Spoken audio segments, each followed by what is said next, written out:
passar aqui, ele vai estar orando pelo nosso professor, o pastor Rodrigo. Lembrando que na nossa apresentação nós vamos ler o título da lição e o texto áureo, para a gente ganhar tempo, como essa lição tem bastante conteúdo, já vamos passar direto para o professor.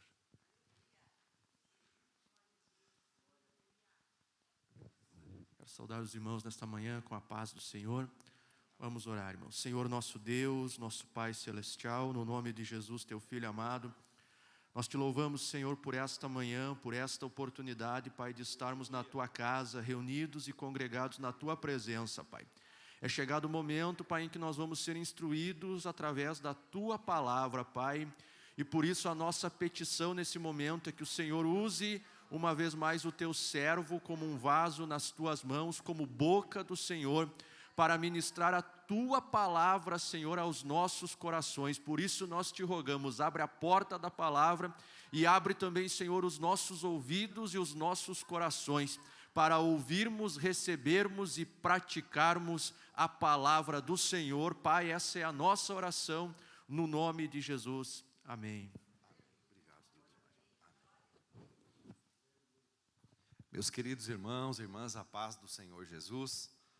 Queiram estar assentados, vamos abrir a nossa revista na lição que vamos estar estudando na manhã desse dia.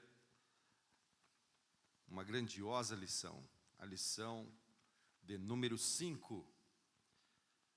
O casamento é para sempre. O casamento é para sempre. Texto áureo. Assim não são mais dois, mas uma só carne. Portanto, o que Deus ajuntou, não separe o homem. Mateus 19:6. O que Deus ajuntou, não separe ninguém. O que Deus ajuntou, não separe ninguém.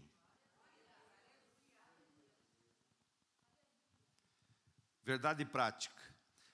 A vontade de Deus para o casamento é que ele seja vitalício, para sempre. Na continuidade do Sermão do Monte, Jesus condena o adultério. Meus queridos irmãos e irmãs, esta lição ela é por demais preciosa e também muito profunda. Muito profunda. Nós temos a leitura bíblica em classe, que está em Mateus capítulo 5, dos versículos 27 a 32, que diz: Ouvistes que foi dito aos antigos, não cometerás adultério. Este é o 7º mandamento do Decálogo. Não adulterarás. Lá, no antigo pacto, lei para Israel. Mas para nós é a mesma coisa. Deus não quer o seu povo adulterando, nem com ele, nem contra ele, no sentido espiritual, e nem na parte física, a parte humana, a traição. Deus não quer o adultério. Deus abomina o adultério. Diz o versículo 28. Eu, porém, vos digo que qualquer que atentar numa mulher para cobiçar, já em seu coração cometeu adultério com ela. Isso aqui é muito sério, irmãos. Isso aqui já não é mais especificamente o ato físico.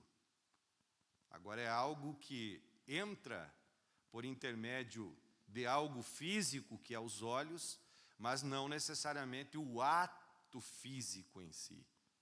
Vejam que ele é ampliado na nova aliança.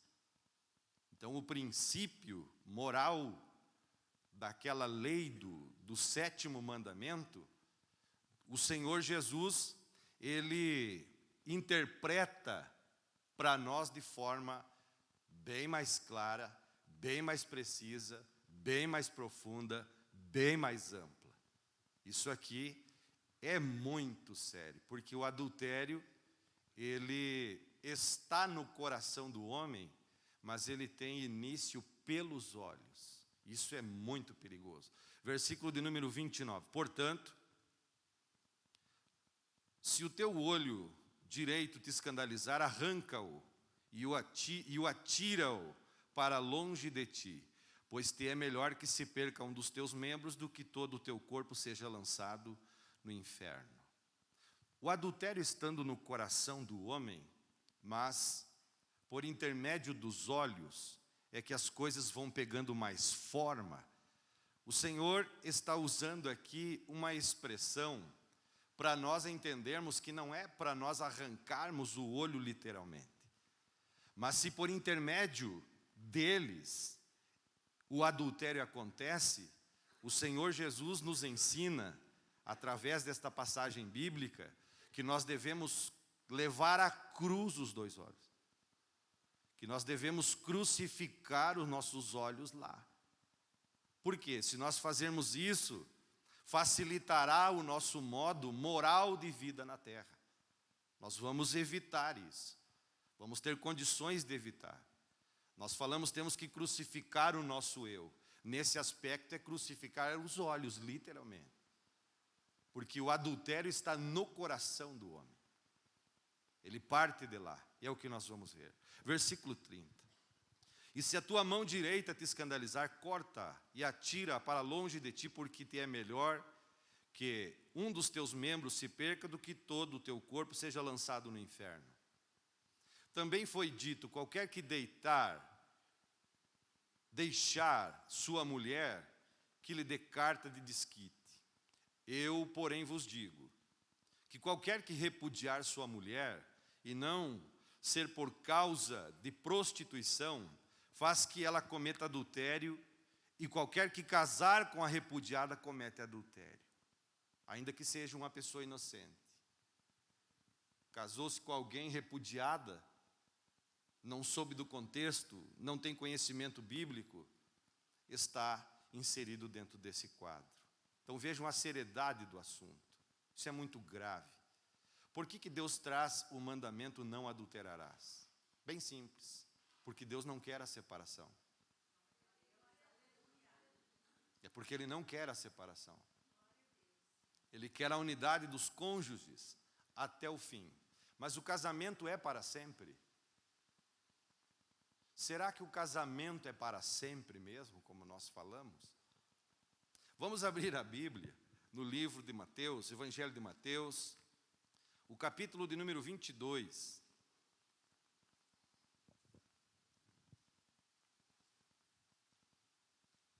Sempre aqui tem dois aspectos, por isso que eu fiz a pergunta. Versículo de número 23.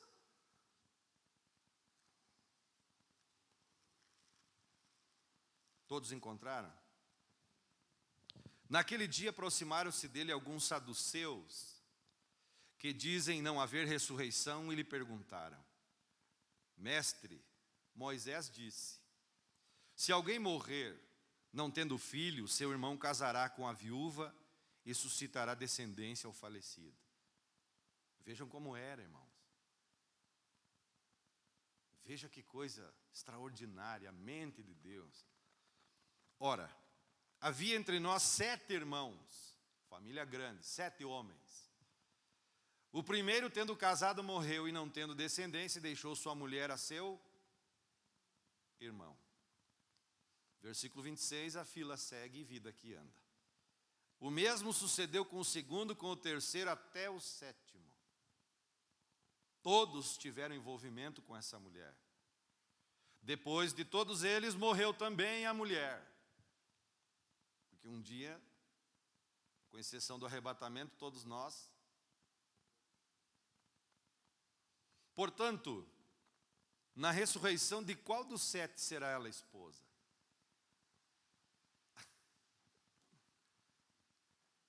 Porque todos a desposaram. Respondeu-lhe Jesus: errais, não conhecendo as Escrituras, nem o poder de Deus. Erra, irmãos, quem não conhece as Escrituras, e por não conhecer as Escrituras, tampouco o poder de Deus. E Jesus diz: porque na ressurreição, nem Então não é para sempre nesse aspecto.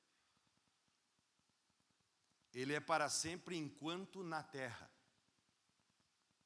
Porque no céu, ninguém vai casar-se.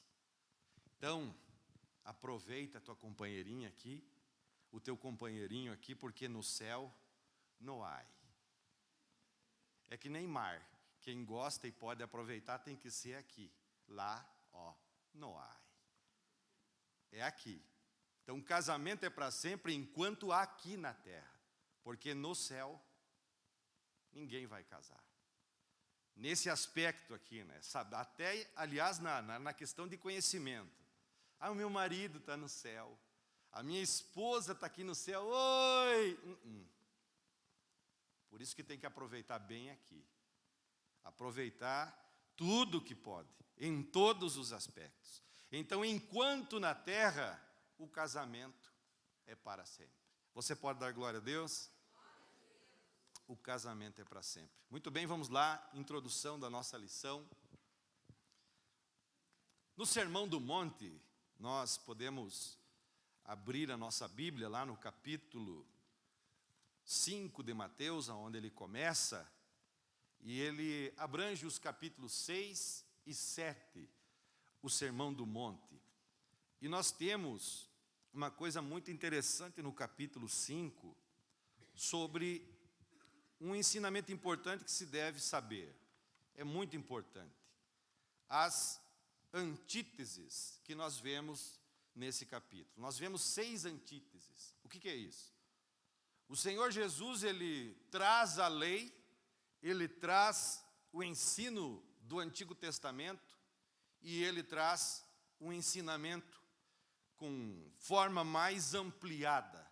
Quando ele diz, por exemplo, a antítese no verso 21 do capítulo 5 de Mateus. Aqui está a primeira antítese. Ouvistes que foi dito aos antigos: não matarás, e quem matar estará sujeito a julgamento. Aí ele diz: eu, porém, vos digo, que todo aquele que sem motivo, ele amplia, ele torna mais profunda. De certa forma, complica mais, se nós formos analisarmos bem. Eu, porém, vos digo que todo aquele que sem motivo se irar contra seu irmão, estará sujeito a julgamento, e quem proferir um insulto a seu irmão, estará sujeito a julgamento do tribunal, e quem lhe chamar tolo, estará sujeito ao inferno e fogo. Então aqui está a primeira antítese, a segunda do versículo 27 e o 28. Então ele traz a lei e já logo diz: eu, porém, vos digo. No verso 31 e 32 está a terceira. No verso 33 e 34 está a quarta. No verso 38 e 39 está a quinta. E no 43 e 44 está a sexta. Então vejam que ele está usando a segunda antítese, que está no versículo 27. Ouviste que foi dito: não adulterarás. Ele traz o 7º mandamento e aplica algo novo no versículo 28, quando ele diz: eu, porém, vos digo. Porque no 7º mandamento está escrito: não adulterarás. Mas Jesus, porém, dizendo, ele fala: eu, porém, vos digo, qualquer que olhar para uma mulher com intenção impura no coração, já adulterou com ela. Então, nós vamos olhar que no Sermão do Monte, o Senhor Jesus ensina de forma muito clara a preservação do matrimônio. Até quando? Até o fim desta vida. Até o fim desta vida. E aí nós temos uma referência de Gênesis 2:24, que eu não vou explorar agora, mas se der tempo, eu quero mais adiante, em nenhum dos tópicos, trazer para vocês uma explicação sobre o texto de Gênesis 2:24, que é muito importante entendermos sobre a questão do casamento. Mas fica muito claro aqui que o Senhor Jesus, ele quer colocar o casamento no seu devido lugar. Por quê? Mais do que nunca nós estamos vendo as pessoas bagunçarem a estrutura do casamento, ao que se diz respeito ao casamento, o que é o casamento. Então, há muitas coisas negativas, muitas coisas ensinadas a esse respeito. E é bem verdade, todos nós sabemos, que não é espanto isso para nós.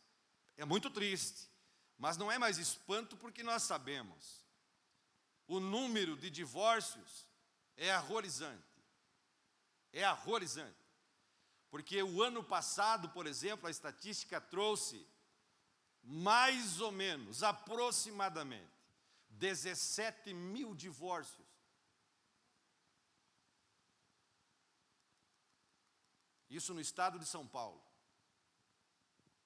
Um segundo estado chegou em aproximadamente 9, 10 mil divórcios. O segundo lugar, o primeiro São Paulo. Porque as pessoas estão fazendo do casamento qualquer coisa. Estão tratando o casamento como se fosse uma coisa. E casamento não é coisa. Casamento é uma instituição divina. Casamento é algo do coração de Deus. Então Deus, Ele traz ensinamentos para nós, da antiga aliança, fazendo com que nós tenhamos esta compreensão mais ampla, e nós vamos ver o que é o adultério na lei, e o que é o adultério para nós. Qual é o sentido do adultério em relação à lei para nós hoje? O que é que tem no adultério relacionado à lei que não tem para nós? Mas o que é que tem para nós em relação a essa ordem? Então, no sentido mais estrito, o adultério tem que ser entendido à luz de Deuteronômio capítulo 22. Abra sua Bíblia. Vamos ao Pentateuco. Deuteronômio capítulo 22. Vamos ler a partir do versículo 13. Leis de castidade do casamento é o título, a partir do versículo de número 13. Se um homem casar com uma mulher e depois de coabitar com ela aborrecer e lhe atribuir atos vergonhosos, e contra ela divulgar má fama, dizendo: casei com esta mulher e me cheguei a ela, porém não a achei virgem, então o pai da moça e sua mãe tomarão as provas da virgindade da moça e as levarão aos anciãos da cidade à porta. O pai da moça dirá aos anciãos: dei minha filha por mulher a este homem, porém ele a aborreceu. E eis que lhe atribuiu atos vergonhosos, dizendo: não achei virgem tua filha. Todavia, eis aqui as provas da virgindade da minha filha. Que provas são essas? E estenderão a roupa dela diante dos anciãos da cidade, os quais tomarão o homem e laço.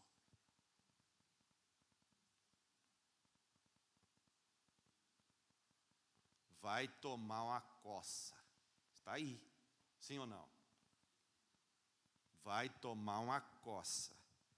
E condenarão a 100 siclos de prata e o darão ao pai da moça. Vai ter que pagar pelo ato vergonhoso que cometeu, pela mentira que proferiu, porquanto divulgou uma fama sobre uma virgem de Israel. Mas veja a situação da moça.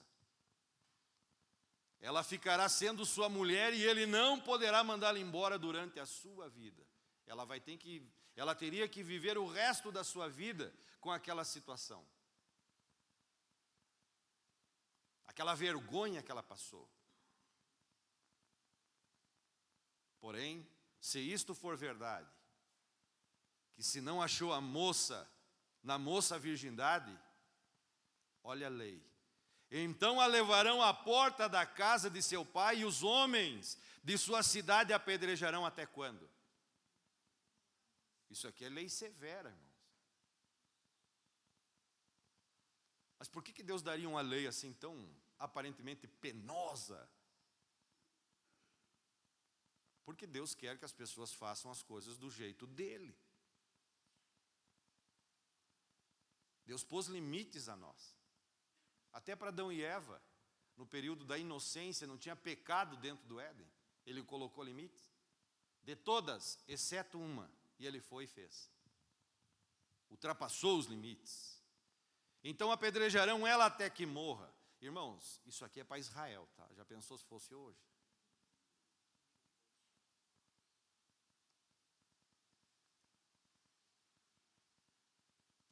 O camarada casa.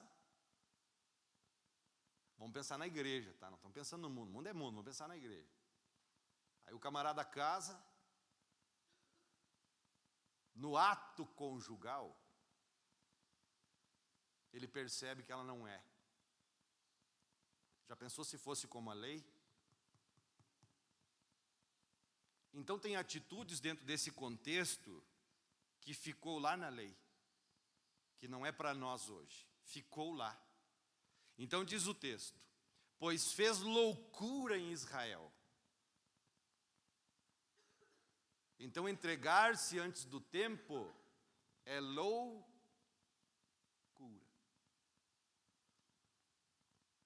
Prostituindo-se na casa de seu pai. Assim eliminarás o mal do meio de ti. Aí tinha um exemplo, a pedra pegava. Imagine, eu penso muito nisso, irmãos. Ontem era umas horinhas da madrugada e eu pensando. Imaginava como era, a gana das pessoas com pedras na mão. Tem até um memezinho, né, com uma mãozinha assim com um tijolão numa pedra. Imagina, eles davam com gana. Quem realmente respeitava a lei, quem realmente amava a lei, quem realmente temia a Deus, respeitava a Deus, vivia pelos mandamentos de Deus, eles davam com gana, a pedra pegava sem dó. Então já pensou se isso aqui fosse aplicado a hoje? Mas eu preciso aproveitar o ensejo, porque o versículo 5 do versículo 22 diz uma coisa interessante, que é aplicado até os dias de hoje por ignorância, por erro de interpretação bíblica. Olha lá.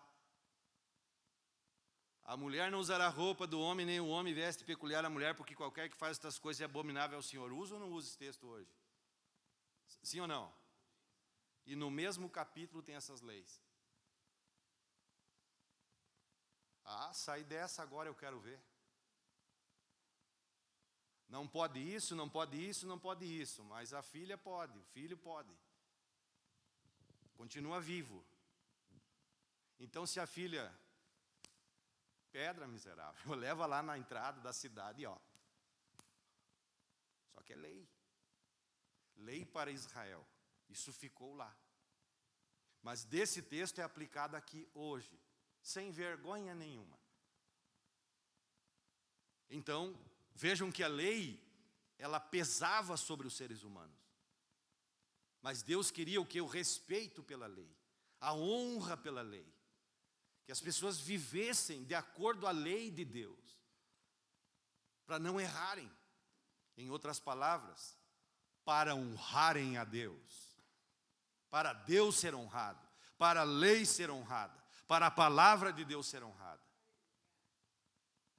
Versículo de número 22. Se um homem for achado deitado com uma mulher que tem marido, vejam que agora mudou a situação.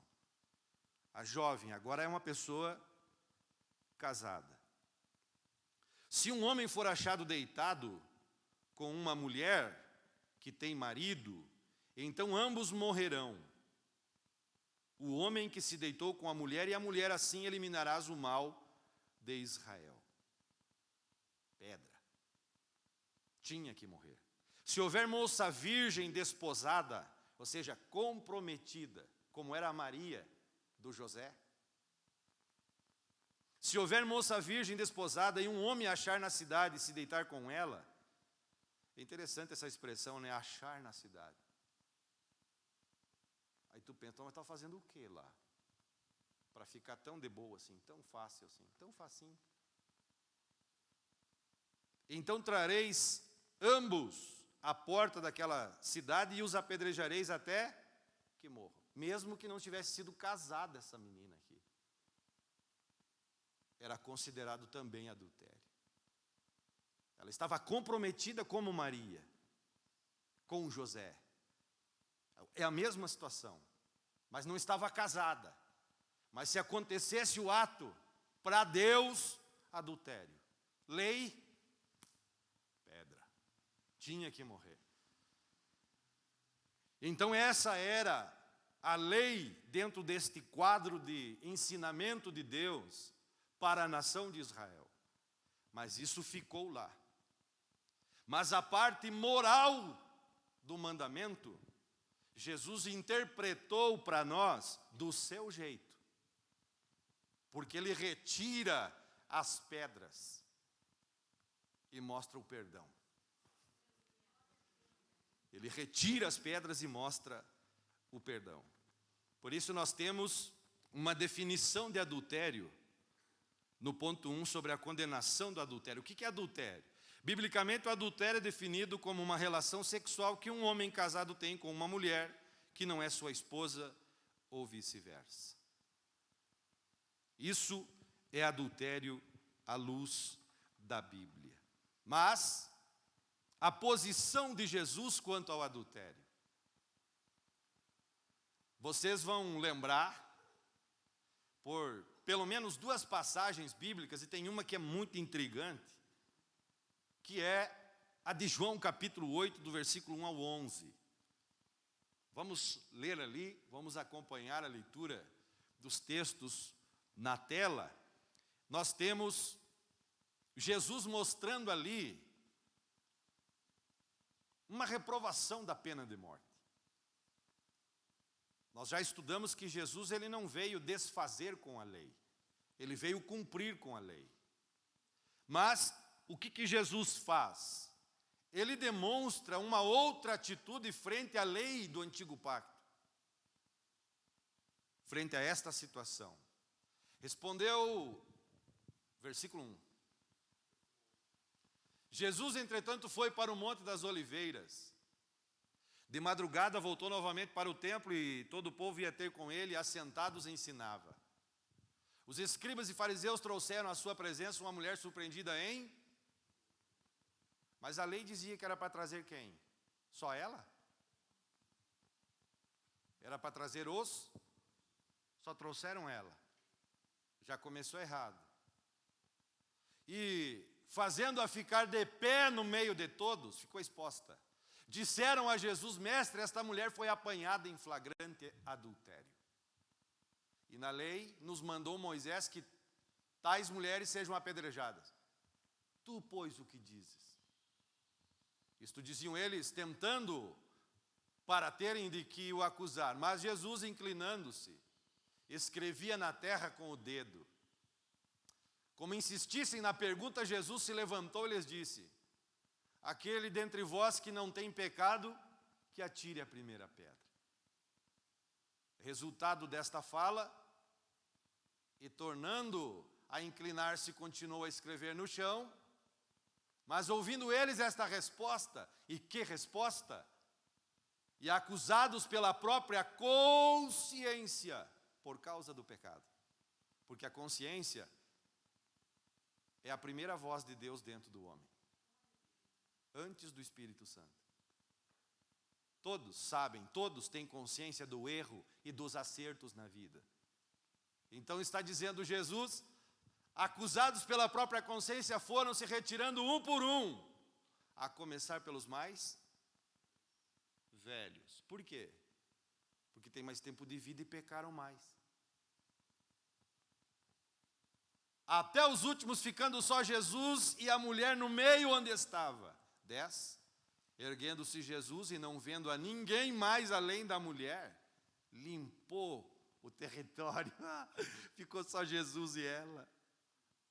Ninguém mais além da mulher. Perguntou-lhe: mulher, onde estão aqueles teus acusadores? Ninguém te condenou? Em outras palavras, ninguém tocou uma pedra em ti. Versículo de número 11. Respondeu ela: ninguém, Senhor. Então lhe disse Jesus: nem eu. Mas era a lei, mas Jesus está dizendo: nem eu. Tampouco te condeno. mas dá uma advertência. Vai e não peques mais. Ela estava em pecado? Ela adulterou? Sim ou não? Jesus sabia que ela adulterou. Quando que Jesus soube? Quando ele disse: tu, porém, vai e não peques mais. Ele não ficou só com o que os homens disseram. Ele sabia que ela estava em pecado. Só que se você estudar, você vai ver que esses versículos de 1 a 11 do Evangelho de João, pelos eruditos, pelos teólogos, pelos doutores, eles dizem que esses textos é uma perícope do Novo Testamento que nos escritos mais novos, mais antigos, do Novo Testamento não consta. Se esse texto fosse uma dúvida bíblica, se esse texto não fosse realmente um acontecimento real com Jesus, essa mulher e estas pessoas, nós temos a mulher samaritana. Aí arrebenta com tudo. Você lembra da passagem de João 4? Quando Jesus diz que o marido daquela mulher que ela andava não era dela, e ela teve um impacto. Jesus estava mostrando que sabia que ela estava no erro. Ele curou a vida daquela mulher. Ninguém jogou pedra nela. Agora, o princípio moral do mandamento é válido hoje. Em relação às leis, não. Mas para a moral, sim. Não adulterarás e ponto final. Então nós temos esta posição de Jesus quanto o ato de adultério. Jesus perdoou nos dois casos. Jesus sarou a situação nos dois casos. Então, Jesus mostra onde é a gênese do adultério. Onde ele começa, irmãos? No coração. Então ele não começa no físico. O coração aqui é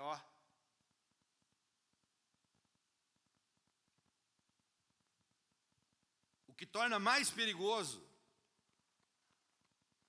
uma pessoa pode fazer proezas na área moral só pensando. Sem ter o toque físico, pode adulterar. Só aqui, Isso é grave. Isso para Deus é adultério.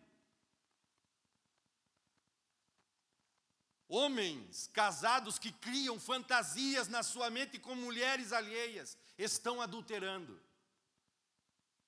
Mulheres a mesma coisa, casais que estão deitados em camas do matrimônio fazem isso. Se não fizessem, esse texto não seria revelado a nós. Tudo é uma questão de guardar o coração. Porque tudo começa lá. Todos os pecados se originam lá. Então, eu me lembro de Salmo 119, 11. Vamos ler? Muito conhecido. Todos nós conhecemos. Guardo no coração as tuas palavras, para não pecar contra ti. O que o salmista nos ensina aqui? Que ele guardou a melhor coisa. O que ele guardou como melhor coisa? A palavra. Não tem como escapar da palavra, irmãos. O nosso coração precisa estar cheio da palavra, porque se não estiver cheio da palavra, pode encher-se de porcaria. Tem um material de evangelização, O coração do homem. Quantos já viram esse material? É muito antigo. Aí tem sapo lá, tem cobra, serpente, tem de tudo. É um lixedo dentro do coração do homem. Mas quando entra Jesus, que é a palavra, o bicharedo sai tudo para fora. Fica lá um coração com a luz. Porque o que está lá dentro do coração? Diga a palavra. A palavra. A palavra. 3 vezes. A palavra. A palavra. A palavra. Nós precisamos estar cheios da palavra. Se o nosso coração estiver cheio da palavra, nós vamos cumprir o que o salmista diz. Nós vamos guardar a melhor coisa, que é a palavra. E ele nos ensina ainda outra coisa. Ele guardou no melhor lugar. Aonde? No coração. Porque dali procede a vida ou a morte. É fonte de vida ou é fonte de morte. Então, ele guardou a melhor coisa, a palavra. Ele guardou no melhor lugar, no coração. E ele guardou para o melhor propósito, diz a Bíblia, para não pecar contra ti. Então, se eu guardo a palavra no coração, eu vou evitar o pecado. Eu vou me afastar do pecado. Por isso, aquele dito, mais perto da Bíblia, mais longe do pecado. Mais longe da Bíblia, mais perto do pecado. Perto do pecado ou perto da Bíblia? Levante a mão direita e dá um glória a Deus, os mais pertos da palavra. Então tudo começa no coração. Vamos ler Marcos capítulo 7, versículo 21.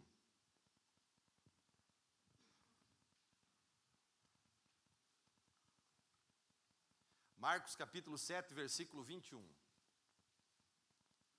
Porque de dentro do coração dos homens, homens e mulheres, porque de dentro do coração dos homens é que procede os maus desígnios. Prostituição, os furtos, os homicídios e os adultérios.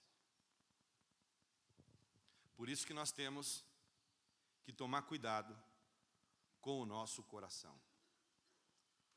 Eu preciso ir com vocês a Jó. Vamos ver Jó, livro de Jó. Abra a sua Bíblia no livro de Jó, capítulo 31. Nós precisamos fazer que nem Jó, aliança com os olhos.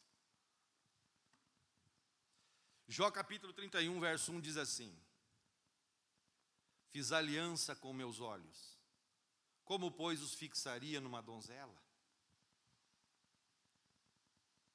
Que lindo, né, irmãos? Se nós trouxermos este princípio da aliança com os olhos, nós não vamos errar nessa área.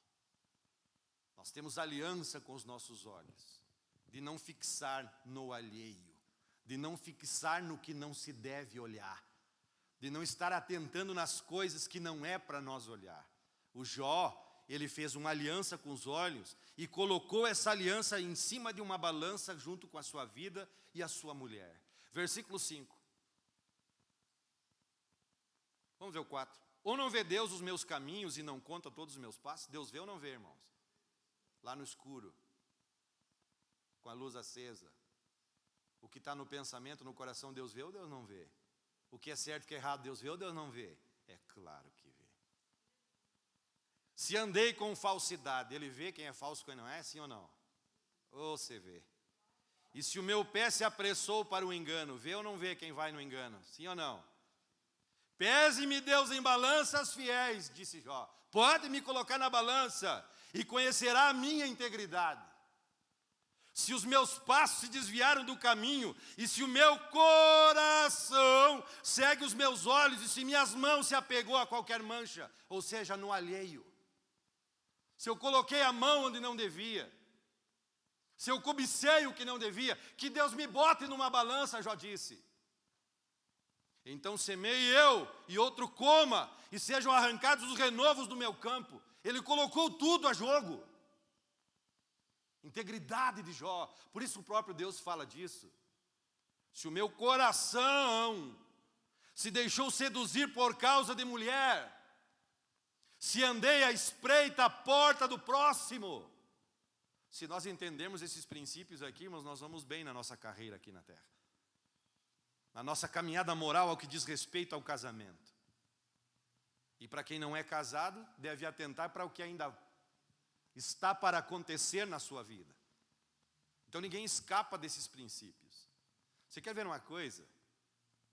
É muito interessante se acontecesse o que Paulo instruiu a Timóteo. Abre a sua Bíblia na carta de Paulo a Timóteo. 1 Timóteo, capítulo 4, verso 16.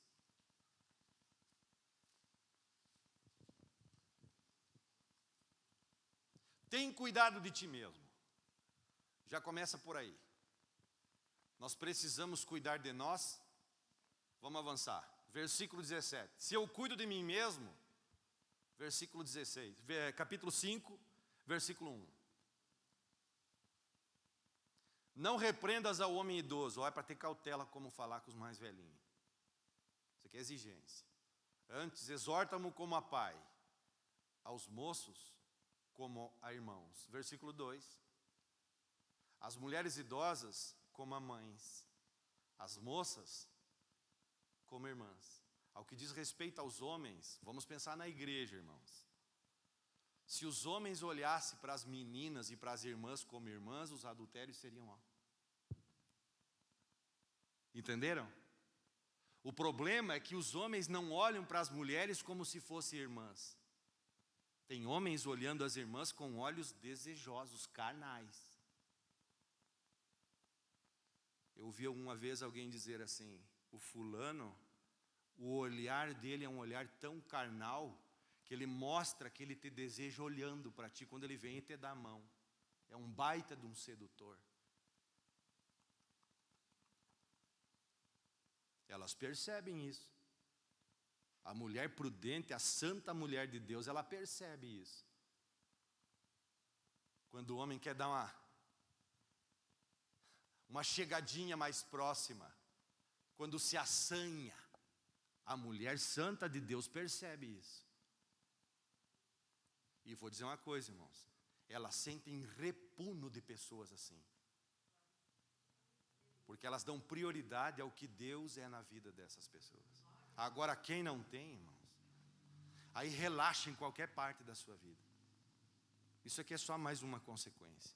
Então, nós precisamos cuidar o que estamos olhando. Nós precisamos colocar, como fez Jó, a nossa vida na balança. Nós precisamos fazer aliança com os nossos olhos. Agora, se tudo começa no coração, o que eu tenho que fazer? Filipenses capítulo 4, versículo 8. Se o problema está no coração, se a fonte originária desse mal é o coração, como é que eu blindo isso? Olha a última expressão do texto, as últimas palavras. Ocupe o vosso pensamento. Tem uma outra versão que diz, nisto pensai. Sim ou não? Quem tem essa versão do nisto pensai? Aí, pelo menos umas 4 pessoas têm essa versão. Então pegue esta expressão, nisto pensai, ou isto ocupe os vossos pensamentos e comece o texto.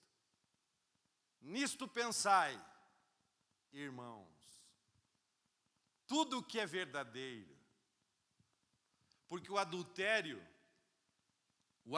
significa uma mudança daquilo que é criado originalmente. Então, nisto pensai fielmente, irmãos. Tudo que é verdadeiro. Então, não troque o original. Siga com o que é verdadeiro. Com o que é original, com o que Deus criou. Tudo que é respeitável, respeite o casamento. Honre o casamento. Nós vamos chegar em Hebreus 4. Tudo que é respeitável, pensa. Tudo que é justo, pensa. Tudo que é puro, pensa. Tudo que é amável, pensa. Tudo que é de boa fama, pensa. Se alguma virtude há, e se algum louvor existe, seja isto que ocupe o vosso coração. Então, se é do coração que emana esta tragédia, nós precisamos blindar o nosso coração com esse texto, praticando o que está escrito nesse texto. E o nosso coração, já cheio da palavra, vai estar blindado. E nós preservados do mal, preservados deste pecado. Porque o adultério, irmãos, é uma covardia. Quem comete o adultério é um baita de um covarde. Porque está fazendo nas costas da pessoa. Só que Deus está vendo. Por isso que os covardes vão para o lago de fogo. Deus tem compromisso com gente comprometida com Ele, com suas leis. Ah, pastor, é que o senhor não conhece. Procede, o senhor não sabe como é que é. O senhor não sabe como é que é o... E aí, por qualquer coisinha, pegam o casamento que deve ser levado em muita consideração, em muita honra, e desfazem a aliança por qualquer coisa. fazem do Espírito de Deus qualquer coisa. Irmãos e irmãs, o Espírito de Deus tem a capacidade de agir no coração de uma pessoa e transformá-la por inteiro. É preciso confiança.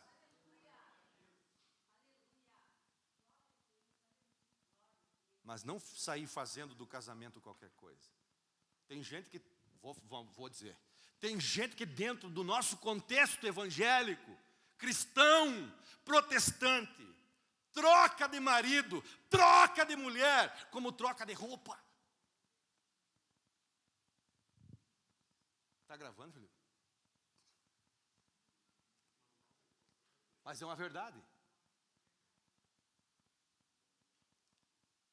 Pastores que já estão no 3º, 4º casamento e a mulher não morreu a legítima, porque ele fica livre quando ela, ou se ela, e ainda assim tem uma saída, perdão. Se Jesus fez isso, se tem condições para o perdão, não vai embora, fica. Mas tem esse assunto a ser tratado. Por isso que eu disse muito amplo, muito vasto, muito profundo. Então adultério é uma covardia, irmãos. É uma covardia. Então para blindar o nosso coração, nós temos que pensar nessas coisas aí.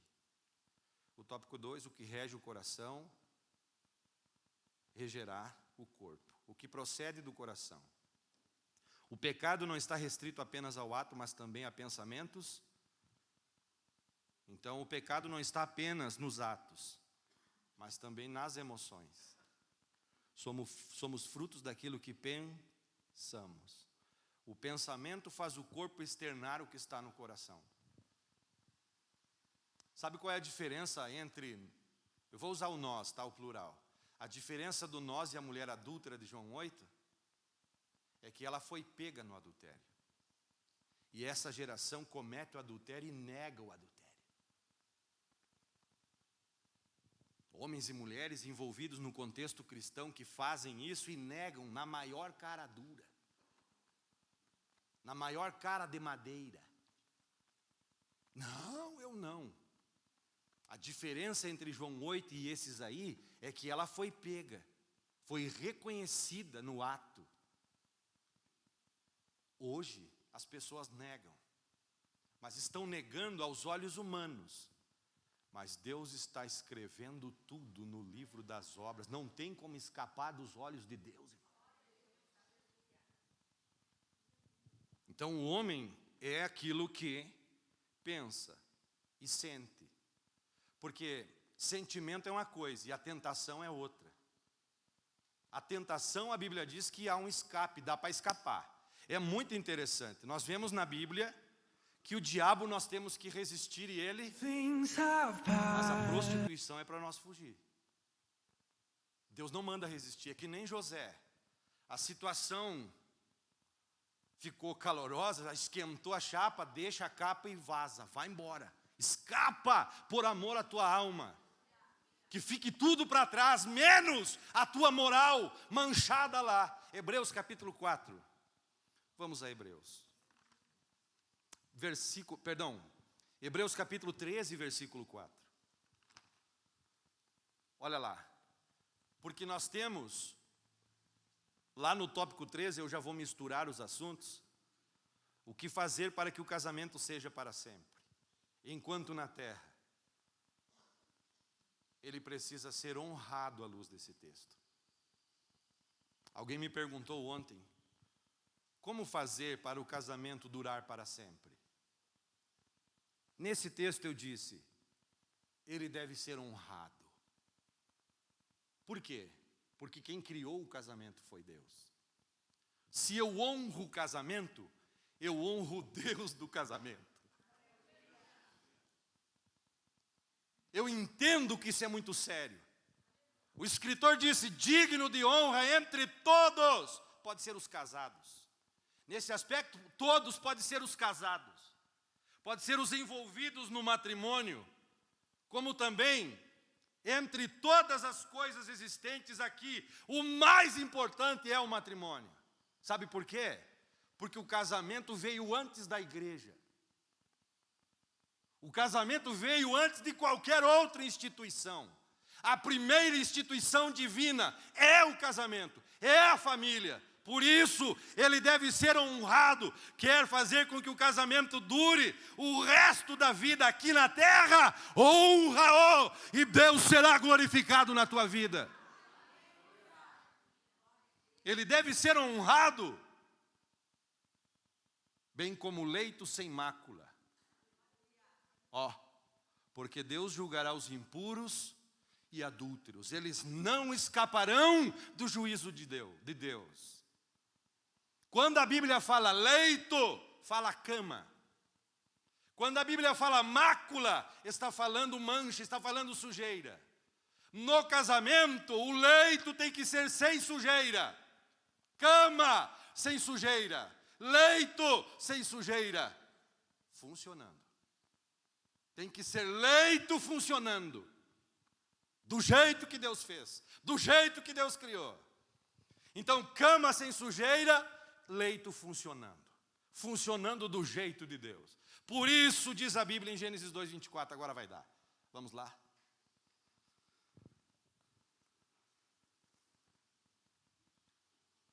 Gênesis 2:24.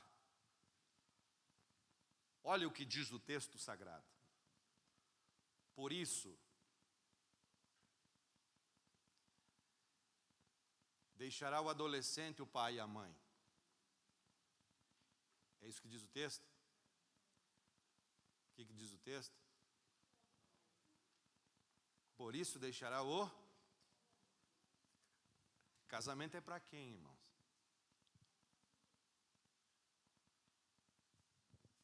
O casamento é para quem? É para quem quiser. Mas o contexto bíblico é o homem. Olha que coisa isso aqui. Se o casamento é para sempre, por que tem pessoas acelerando esse processo, fazendo as coisas acontecerem tão assim? Casamento é para homem. Homem que tem condições de sustentar a sua casa. Homem que tem condições de sustentar moral para a sua família. Homem que tem condições de sustentar padrões de vidas bíblicas dentro de casa. Então, você vai entender o que eu quero dizer.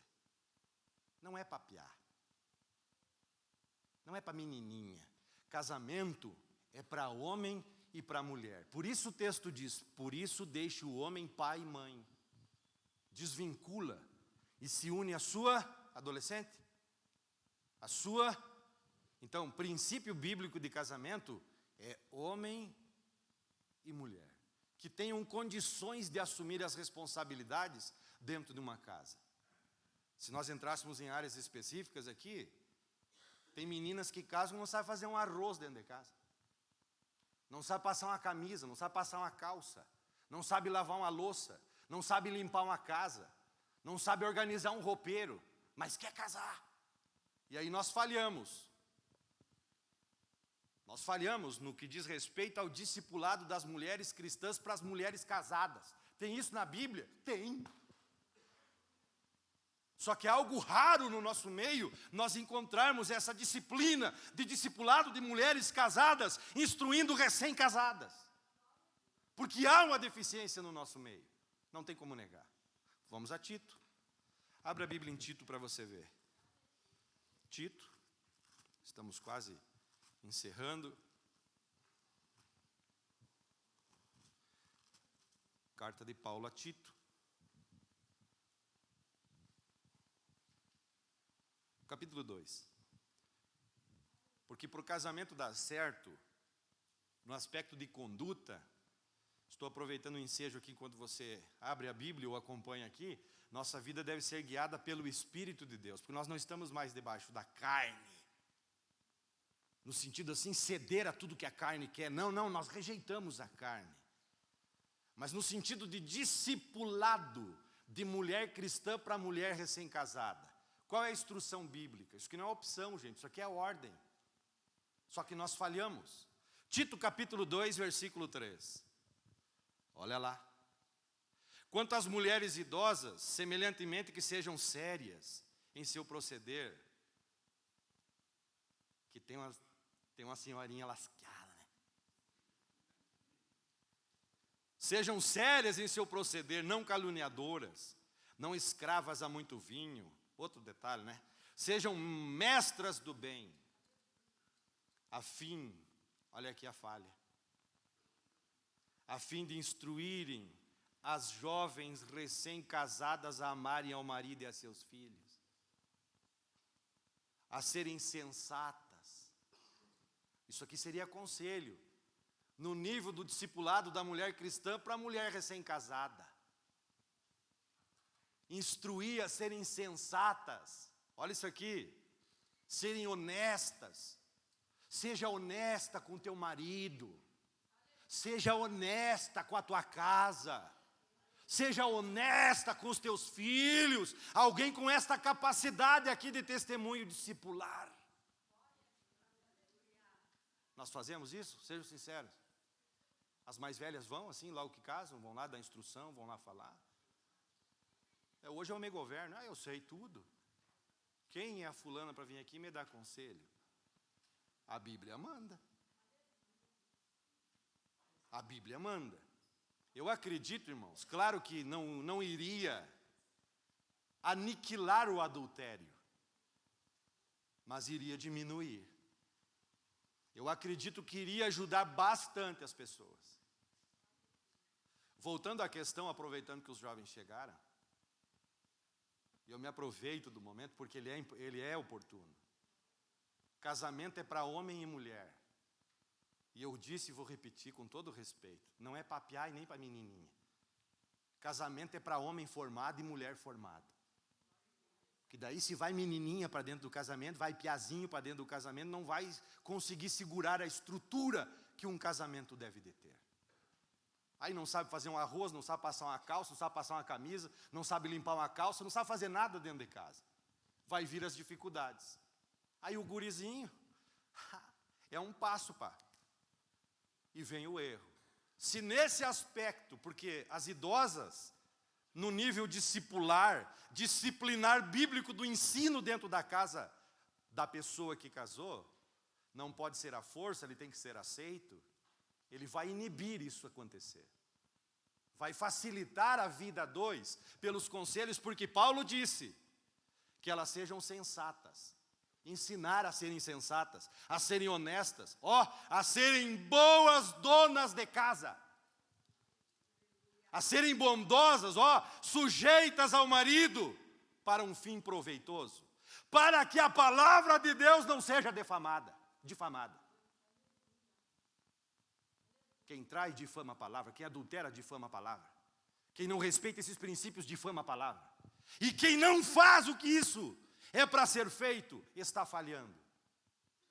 Então, como igreja, nós deveríamos pensar nesse ministério discipular, de mulheres mais idosas, com mais conhecimento, com mais maturidade, com vida espiritual e comunhão com Deus, a conversarem com estas mulheres recém-casadas. Porque o casamento é para enquanto na terra. Enquanto na terra é para sempre. Então, se é para sempre enquanto na terra, eu não preciso apressar o processo do casamento. Vai acontecer de ordem natural, mas aprenda a fazer as coisas. Né? Aprenda a passar uma camisa, aprenda a fazer um arroz, um feijão, vai aprendendo a fazer. Que depois que tu casou, entrou para dentro de casa, não vai ficar brabo chamar a mãe para vir fazer feijão para o maridão. Vai ficar mais difícil. Então é importante já ir pegando essas regras, esses aprendizados antes do casamento. Vai facilitar e vai ser uma benção. Quantos entendem esses princípios podem dar glória a Deus? Então, para Jesus, lá no tópico 3, o casamento é uma união indissolúvel. Por isso, deixou claro que quanto ao divórcio não era um mandamento de Moisés, mas sim uma concessão devido à fraqueza humana por causa do pecado. Porque disseram, e eu encerro, mas o Moisés deu carta de divórcio. Não é que ele deu, Ele permitiu. Porque o povo praticamente implorava. Eu imagino que tinha gente que ia pesado para cima de Moisés. Faz aí porque eu preciso sair fora e ir para outra. Então o casamento está banalizado. E eu creio na ação do Espírito de Deus para abençoar a vida dos casados. Fica em pé, eu quero orar contigo. Isso aqui é assunto para ó, irmãos. Deveria ter um seminário só sobre isso. Né? De repente uma sugestão aí para a família.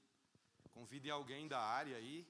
E umas 3 horas de seminário com intervalo, com alguma coisinha. De repente vai que dá, né? Quantos estão felizes nesta manhã? Como eu. Então, pela palavra de Deus, compreendemos que o casamento é para, nunca esqueça, enquanto na terra, porque no céu não tem. Aproveita bem aqui, porque lá não tem. E tem num contexto de um dos tópicos, que destaca ali o amor. O amor. Mas em nome do amor, muitos casaram e romperam a aliança. Então isso não é tudo. Eu amo, mas eu devo também compreender que o que está comigo dentro da minha casa não é igual a mim. É diferente. Por isso que casamento, irmão, isso aqui é fundo. É fusão, é desmanchar 2 e fazer 1. E é fácil desmanchar os 2 e fazer 1 dentro de casa? Cheio de avanço, vem lá da mãe. Você tá vendo com a tua mãe, você tá vendo com o teu pai, você vai lá na tua casa. Aqui é diferente. Eu vejo assim, a pasta o creme dental eu tiro assim. Tu tira assado, a escova tu deixa assim, a escova eu deixo assim. Tem que ser assado, é desmanchar 2 e arrumar 1. É fácil? Mas dá certo. Se eu compreender, dá certo. Junto com o amor, a compreensão vai bem, os passos vão bem. Vai até o fim se eu entender esses princípios. Tem muita coisa ainda aqui. Feche teus olhos. Querido Deus, eterno Pai, nós queremos te louvar, Pai, pela tua palavra. Obrigado pela escola. Obrigado por estarmos aqui. Obrigado pela família cristã. Obrigado pelos matrimônios. Obrigado pelo ministério da família na nossa igreja. Obrigado, Pai, porque eles servem de testemunho para nós. Nós te louvamos pela vida desses casais que trabalham frente a esse ministério tão importante da tua casa. Obrigado, porque esse ensino é muito relevante. Ele é muito importante para todos nós. Tanto para aqueles que são casados, como para aqueles que querem casar. Obrigado, Pai, pela tua palavra que não falha. Pela tua palavra que nos edifica. Pela tua palavra que traz vida dentro de nós. Eu oro na manhã desse dia, para que o nosso coração seja blindado dos adultérios. Nos ajude, Pai, nós precisamos, nós queremos manter aliança contigo. E nós queremos fazer aliança com os nossos olhos como fez o Jó. Ajuda-nos. Ele chegou a ponto de dizer que se ele tivesse cobiçado a casa de alguém, outro poderia subir a sua mulher e moê-la. Ele sabia a aliança que ele tinha com os olhos e contigo. Por isso, Pai, ajuda-nos nós nesse tempo onde o casamento tem sido destruído, desfeito por qualquer coisa, a honrarmos o casamento. Se nós honrarmos o casamento, o Senhor vai nos abençoar. O Senhor também vai nos honrar. O Senhor vai fazer as famílias da tua casa serem fortalecidas e honradas na terra. E servirão como exemplo para aqueles que estão vindo. Ajuda aquelas mais maduras, mais avançadas em idade, a trazerem os seus conselhos sábios, porque a Bíblia nos ensina isso, e nós queremos na prática exaltar o teu nome, fazendo assim, cumprindo a tua lei. Muito obrigado pelo ensino da tua palavra na manhã desse dia. Nós oramos e te agradecemos no nome de Jesus.